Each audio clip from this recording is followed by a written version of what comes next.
Hello friends, இன்றைக்கி நம்ம சேனலில் என்ன வீடியோ பார்க்க போகிறோம்னா பீஃப் கிரேவி எப்படி பண்ணுறதுன்னு தான் பார்க்க போகிறோம். அதுக்கு பீஃப் வந்து நான் க்ளீன் பண்ணி எடுத்து வச்சுருக்கேன். இப்போ எப்படி செய்கிறது வந்து பார்த்துடலாம் வாங்க. பீஃபை வந்து குக்கரில் வந்து சேர்த்துடலாம். இப்போ 1 டேபிள் ஸ்பூன் அளவுக்கு இஞ்சி பூண்டு சேர்த்துடலாம்.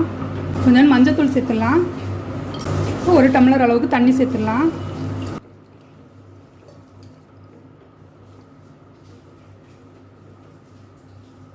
தேவையான அளவுக்கு உப்பு சேர்த்துடலாம். பீஃபை வந்து வேக வச்சு எடுத்துடலாம்.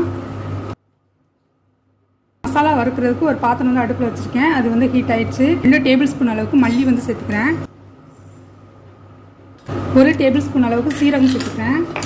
3/4 டேபிள் ஸ்பூன் அளவுக்கு மிளகு சேர்த்துக்கிறேன். இதை நல்லா ட்ரை ரோஸ்ட் வந்து பண்ணிடலாம். நல்லா ஸ்மெல்லு வர வரைக்கும் இதை வந்து சின்ன தீயில் வச்சு நம்ம வறுத்து எடுத்துடலாம்.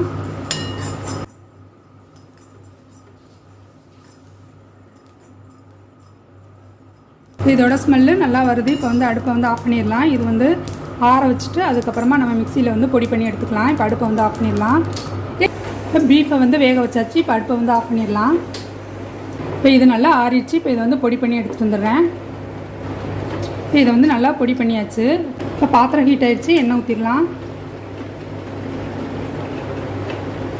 கொஞ்சம் பட்டை, கிராம்பு, ஏலக்காய் சேர்த்துடலாம்.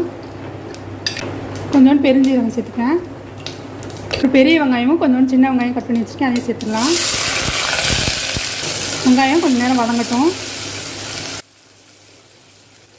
இப்போ வெங்காயம் வந்து வதங்கிடுச்சு. இப்போ இஞ்சி பூண்டு சேர்த்துடலாம். 1 டேபிள் ஸ்பூன் அளவுக்கு சேர்த்துக்கிறேன். நம்ம பீஃப் வேக வைக்கும்போதும் நம்ம வந்து இஞ்சி பூண்டு சேர்த்து தான் வேக வச்சுருக்கோம்.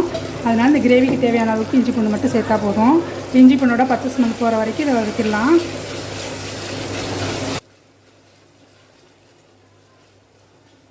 இஞ்சி பூண்டோட பச்சை ஸ்மெல் போயிடுச்சு. இப்போ கொஞ்சம் வந்து மஞ்சள் சேர்த்துடலாம்.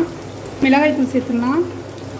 காஷ்மீர் மிளகாய் தூளும் கொஞ்சம் நார்மல் மிளகாய் தூளும் சேர்த்தாச்சு.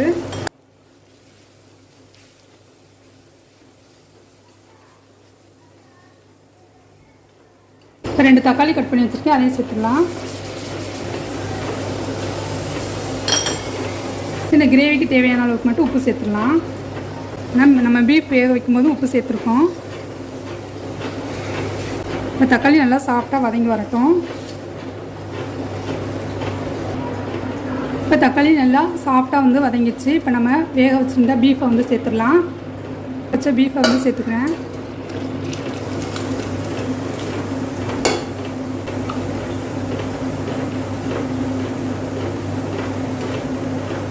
இப்போ நம்ம அரைச்சி வச்சுருந்த பொடியும் சேர்த்துடலாம்.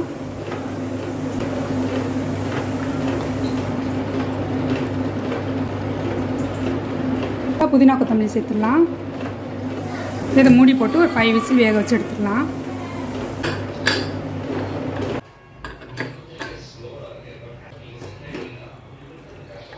வற்ற வைக்கணுனாலும் வற்ற வச்சு எடுத்துக்கலாம். இல்லை இப்படியே வேணால் இப்படியே நம்ம வந்து எடுத்துக்கலாம். இப்போ நமக்கு பீஃப் கிரேவி வந்து தயாராகிடுச்சு.